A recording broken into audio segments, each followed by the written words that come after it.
Okay, so I'm gonna walk you through my writer's notebook here. Prior to doing this, I didn't really realize the importance of doing these notebooks. I knew that they had lots of benefits and stuff, but I didn't really know in detail much about how beneficial they could be for both students and the teacher.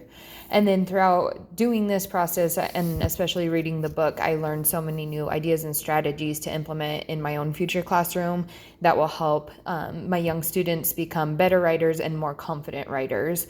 And there's a lot of strategies I learned that I plan on using in my own classroom that I wouldn't have done otherwise. So I'm going to walk you through here. So while writing each week, at first I was trying to make this notebook really perfect and organized and everything. And then as the quarter kind of progressed, I learned that that wasn't really realistic, and that's not the purpose of creating these writer's notebooks.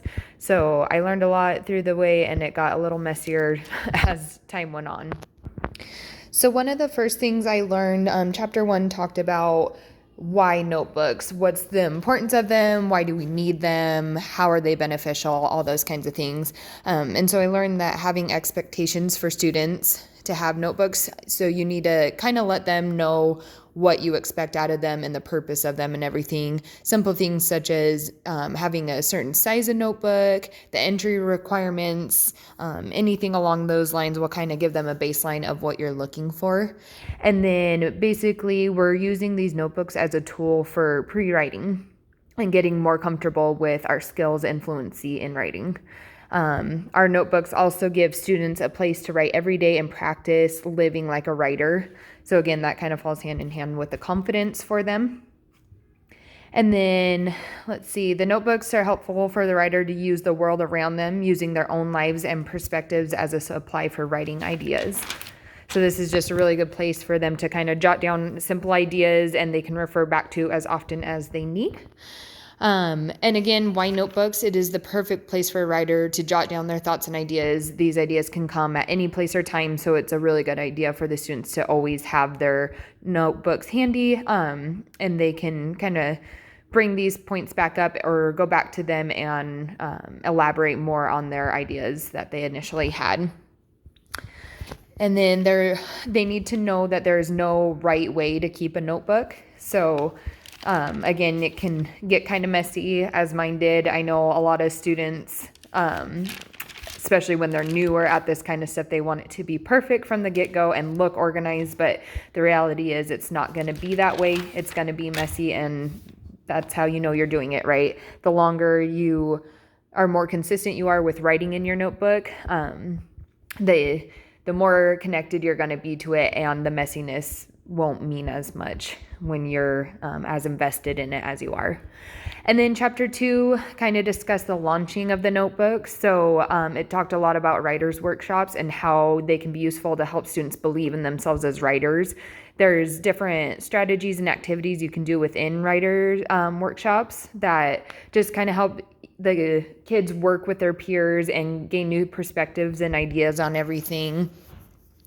And then also it talked about some organizational tips. So you can use Post-it notes or the front to back method. So a lot of times people will start from the back of their book and kind of work towards the front, or they can organize their prompts in specific ways such as that. And then students are expected to write a minimum of 1 page every day before their writers' workshops. That was an idea I kind of liked. So they have, again, a baseline of what you're expecting out of them. Chapter 3 talked a lot about expanding topics and building collections of ideas. So this is kind of where you focus on the topics you've written about and learning how to expand on them and blend them into different entries, blending all of those together to create one piece of writing. And then also finding patterns is a really important aspect for this. So it's a good idea to have your students go back and kind of read through their entries that they've done and find patterns throughout their writing. And during writer's workshop, they can discuss the patterns that they found with their partners. And then, so chapter 4 mentioned that the writer's notebooks can support learning that students can give writing. and kind of reflect on all of their entries. And then understanding the elements of different genres enables the writers to develop their writing appropriately. So it's a good idea to introduce all types of genres for the students and have them read and get ideas from that kind of stuff. And then I'm just going to go and quickly show. So I started with some drafts for all 4 types of the writing prompts we had. So these are my ideas for my personal narrative, my draft page here. And then I did my final draft, and then my poetry ideas. Again, I like the web because you can kind of expand on all your initial ideas that way. And then my draft is here with my 5 poems.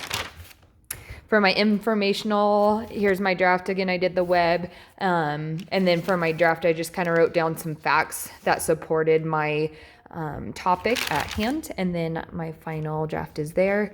And then for my argumentative, I did a little draft kind of stating my points that I was going to mention throughout my thing. And I had the topic of whether or not there should be homework. So that is pretty much my notebook.